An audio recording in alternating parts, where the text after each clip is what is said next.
Welcome back to Car-Pinionated, our weekly and slightly irreverent talk about cars, the car industry, and driving in general. I'm Doug Stewart, Senior Digital Content Producer for Fox 61 in Hartford. From Chicago, we have Jeff Buchholz, writer and editor at WBBM, who just admitted to us that he owned a 1989 Pontiac Le Mans GSE. In my defense, a European designed, Korean built American car with a French name seemed like a really good idea. Why not? And joining us from beautiful Fairfield County, Connecticut is Glenn Packman, improv comedian and fellow car enthusiast, who once burned up an Audi Fox. Yes. No, I did not do any of the burning. The car did it all by itself. So, yes. And you can see that, you can hear that story in its hilarious entirety in our year-ending episode. So with that, and I think the Le Mans part of it slides right into our discussion this week of badge engineering. Jeff, would you like to give a brief definition of badge engineering in your mind? Yes, it is. I liken it. I've used this example before, I think, but it's sort of like working at Taco Bell and using the same 6 ingredients to make myriad other dishes, only they're cars.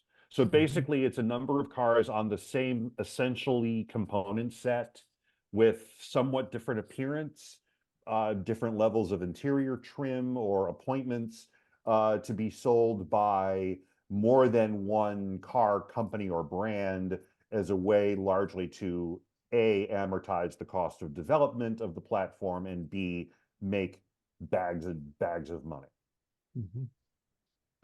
Just to make sure that I was honing in on the right thing for this conversation, I looked up a definition of, okay, so what exactly is badge engineering? I found a delightful definition courtesy of the Shropshire Star in the UK at shropshirestar.com. They say, and I'm going to do this with a British accent because you kind of have to, it says, badge engineering, and I'm looking at my other screen, by the way. I'm not like ignoring you guys. I'm just looking over here to get the definition. But they say, badge engineering is a rather flowery term for a practice used by car makers the world over. It refers to a manufacturer taking another car and changing little more than a few cursory styling details, the name, color, spelled with the U, trim options, and of course, the badges. Thank you. Thank you. I thought your pronunciation of the U in color was especially inspired. Color.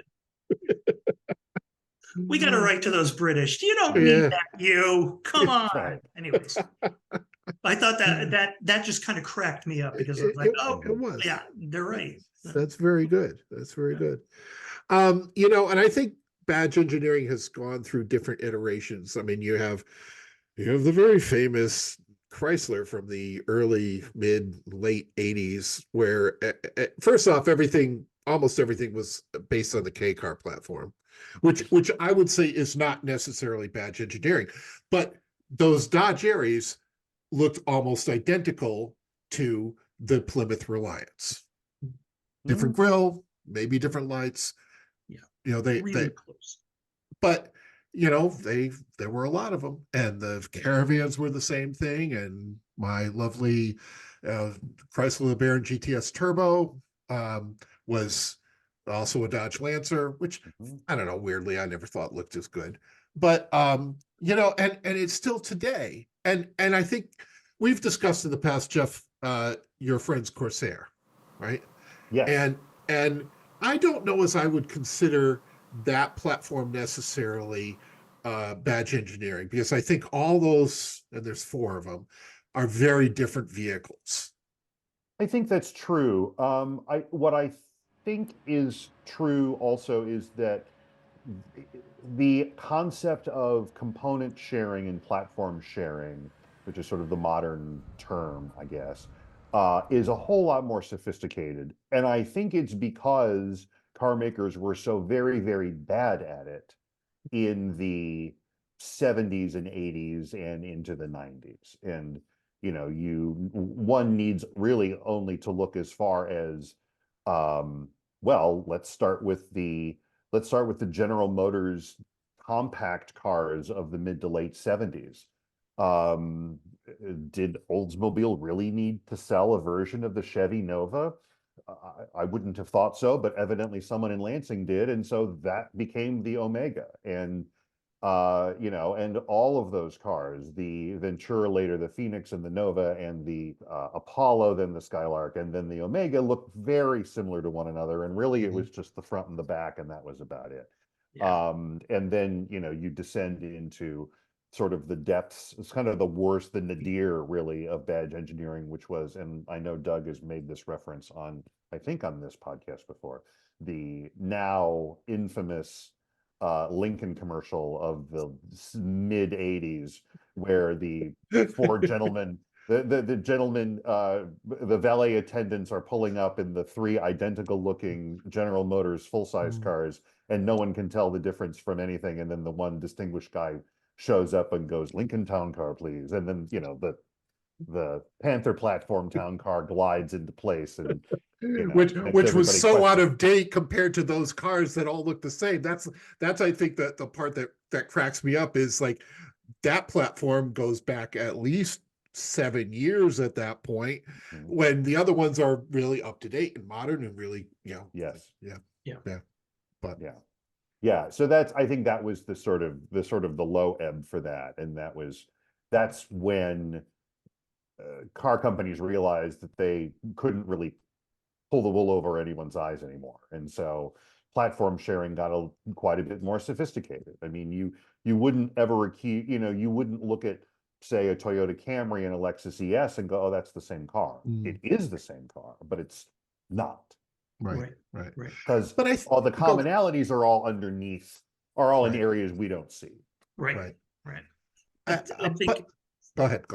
just in terms of current badge sharing, I think Kia and Hyundai are doing a great job at sharing platforms, but really making different products with different flavors and different feels. Okay, the Palisade and the Telluride are very similar and share a lot of parts, but they also have really different looks and just different feels.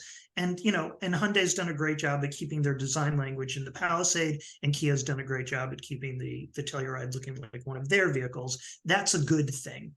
It's when, you know, the throwbacks to those older cars where you can barely tell them apart. I mean, I remember being a kid and thinking the Mercury Bobcat, that's a Pinto. It's Yeah. a freaking Pinto. Pinto. I was like 8, okay? And I'm like, who are they kidding? You know, I'm 8 years old and I wanted to write a letter to Ford to say, no, it's a Pinto. It's a Pinto, you know, and there were so many of those that unfortunately you know, the badge sharing thing just, you know, it got messy and muddled and not distinctive, you know, and now I see that they're doing something very, very different. Great example with Toyota versus Lexus, Honda versus Acura, et cetera. I think though they are and they aren't, because the example I thought of was the GM pickup trucks, which are you know, look different. That's different sheet metal, and they don't look that different. Or the Suburban, Yukon, and Escalade. You know, the Suburban and the Yukon really share a lot of DNA. I mean, the Escalade is very different, but I think it's still, you know, and then, as we've discussed, the Alfa Romeo Tonale and Dodge Hornet. That's, oof, that one's tough. Yeah. So Stellantis, nee Chrysler, has not learned the lesson, I think. Well, it's just there's another group of executives that have to learn the lesson. And in their defense, they now have 97 brands to try to figure that out. I think it's, you know, and I said this before, that most people don't realize that. Most people don't realize how close these things are underneath. And still, I remember having a discussion with somebody once about how, well, they're going to get, I forget, they were going to get the Plymouth because the sheet metal was thicker. Yeah. Okay. Yeah. Okay. Yeah. You know, and how long has GMC coasted on professional grade? Where I'm sure somebody sits there and said, "Well, yeah, it's a lot different from the Chevy." Right. You know, And I it's mean, GM shed all those those extra divisions where they had Chevy, GM, GMC, I should say, Pontiac, Olds, Buick, and they would put out the same model in all 5 divisions, and they all looked the same. I mean, it was just. I mean, some of them were ridiculous. The Olds Cutlass for all those people who had to have an Olds Cutlass. It was A just. lot of people had to have that Cutlass, man. That was the Yeah. most popular Yeah. car in America for Yeah, years. absolutely, Yeah. absolutely. But I think those days have passed where people have to have fill in the blank. Ironically, we were talking about this a little bit in our last episode with the Accord. The Accord will always be the Accord, but Honda isn't trying to actively change the Accord, nor are they creating a different division that doesn't come up with a completely different take on the right, right, and the Acura is a different take. I mean, Yeah, it is. it's always feels like it feels like not. It's not the same thing. It's like two different perspectives of the same Right. product, and differentiated enough so that you're not Right. feel like if I spent X less, I could have gone to the Accord dealer, Yeah. the Honda Right. dealer down the street. I just drove last week in a new Acura Integra, which is based very heavily on the Civic. It's not a Civic. It's not. It's tuned differently. It's styled differently. So yeah, they're taking a lot of pieces and parts from the bins, but they're being smart about it. And I think that's all it really takes is just be smart about it. Yeah, absolutely, absolutely. Bobcat, come on. Now, I will say, as the former owner of a Mercury Mountaineer, the reason I got that car over the Ford Explorer was because the deal I got was better. Yeah, see, there you go. That was a lot to do with it too. That said, that truck was great, man. I'd have that thing back tomorrow. That was a great truck. Yeah. I think we would be remiss if we didn't mention what I think is the biggest disaster in badge engineering ever, which was the Cadillac Cimarron based. Exactly where I thought you were going. Yeah, based on the Cavalier. Who thought this was a good idea? I mean, somebody who was about to retire. People buy Cadillacs for their frugality and the little size and. Yeah. So I just read something kind of about this. So I mean, they were a few years after introducing the international sized Seville, which you'll recall was a heavily modified Nova. But nobody knew that, and the Seville was great and it sold terrific because they sold it well. And very late in the J-Car program, Cadillac came in and said, "We want one," and the rest of the gang was like, huh? And that's what you ended up getting. Now, by the end of its run, it looked a little bit different. The dashboard was different. You could get a digital dashboard. The front end was good. They made the V6 standard. Was it a good Cadillac? No, it wasn't a particularly good Cadillac. It was a terrific Cavalier, however. Yes. I think if sure. Chevy had sold that and called it the Cavalier Brome, I think it would have worked. Yep, probably so. Or call it the Cavalier Concours, like they did with that. Yeah, there you go. Well, they already owned that name, so sure. Right. Yeah. My folks were guilty of having one of these, by the way. They had years ago, I think it was a 78, maybe around there, a Lincoln Versailles, which everyone loved the looks. But I knew that thing was a Granada with a very, very expensive grille on the front. and the same roof. I mean, it was. The first one was the same roof, right? Yeah, absolutely. Oh, man, and the bustle on the back. Everybody was. Oh my God, Detroit was just desperate. That period, like they didn't know what was happening. Their lunch was getting eaten. They had no idea what to do, and so somebody at Lincoln saw someone roll up in a Seville, which was objectively a good-looking car, and said, "Oh wait, we can do that." Yeah. but we could do it a lot cheaper. Yeah, exactly. Yeah. Thanks, Hank. Yeah. And it wasn't until like maybe 6 or 7 years ago that I stopped and looked at the Seville versus the Nova and like compared like the dashboards and the Where the windshield. ashtray is. The Yes. ashtray is the giveaway. Right, exactly. And then the other thing about the all the those cars is N for Nova, O for Omega, V for Ventura, and A for Apollo. Nova, right? Mhm. Anyway. Oh, For a couple of years there, wow. it worked. Yeah. There's the thing I learned today. And the other thing that I learned just recently was, I always thought the Cougar was different sheet metal than the Mustang. The Cougar's actually longer. Yeah. There's more in the wheelbase than in the Mustang. That's I correct. didn't know that. Mhm. Yeah. A little more room in the back. A little more room in the back seat. Yeah. A slightly longer hood, I think. Yeah. That's a car that has bounced from platform to platform. My goodness. Started as a Mustang, then became a Torino, Right. then became a Thunderbird, which was basically a Torino, then got spun off into the Fox universe, and then the MN12, and then the little Contour guy. Yeah. I feel like I rented a Cougar in LA once. I don't know, whatever.